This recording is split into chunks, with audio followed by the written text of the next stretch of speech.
Chaque clic, chaque achat que l'on fait en ligne, tout ça, ça alimente un empire.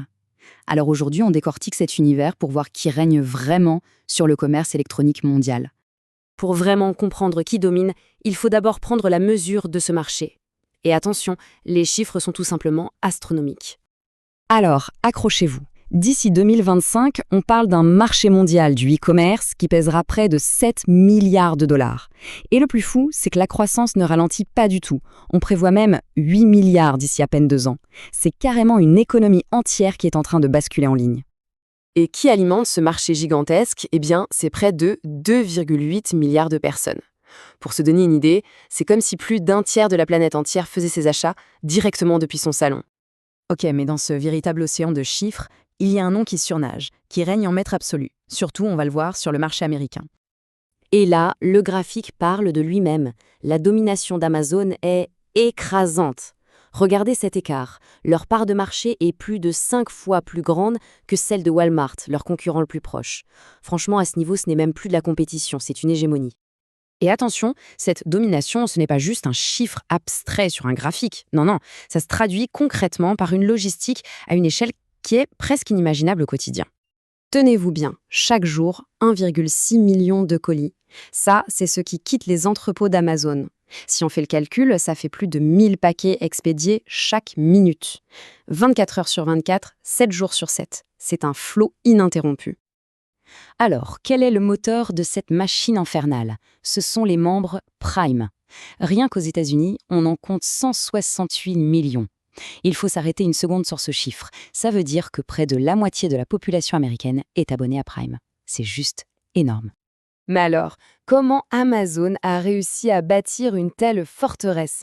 C'est la grande question. Et le secret de sa domination, eh bien, il ne se trouve pas forcément là où on l'imagine. C'est là qu'on touche au grand paradoxe d'Amazon, parce que la majorité et de loin des articles vendus sur leur plateforme ne leur appartiennent pas. En fait, presque 60% des ventes proviennent de millions de vendeurs tiers. Ce sont souvent des PME, des entreprises indépendantes. Et tout ce modèle, il repose sur un service absolument clé, expédié par Amazon, ou FBA comme on dit. En gros, c'est ce qui permet à n'importe quel vendeur, petit ou grand, d'utiliser l'incroyable puissance logistique mondiale d'Amazon pour tout faire, stocker, emballer et expédier ses produits. Évidemment, les concurrents essayent de copier ce modèle. Walmart, par exemple, a son propre service. Mais l'approche est assez différente. D'un côté, le FBA d'Amazon, c'est la portée mondiale, c'est l'accès aux millions de clients Prime. De l'autre, Walmart joue la carte du marché américain, avec souvent des frais un peu moins élevés et moins de concurrence directe pour les vendeurs.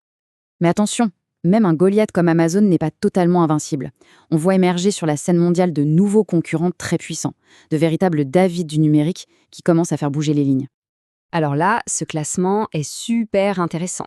Regardez bien, oui, Amazon reste numéro 1 en nombre de visites. Mais les places 2 et 3 sont maintenant occupées par des géants chinois, Temu et AliExpress.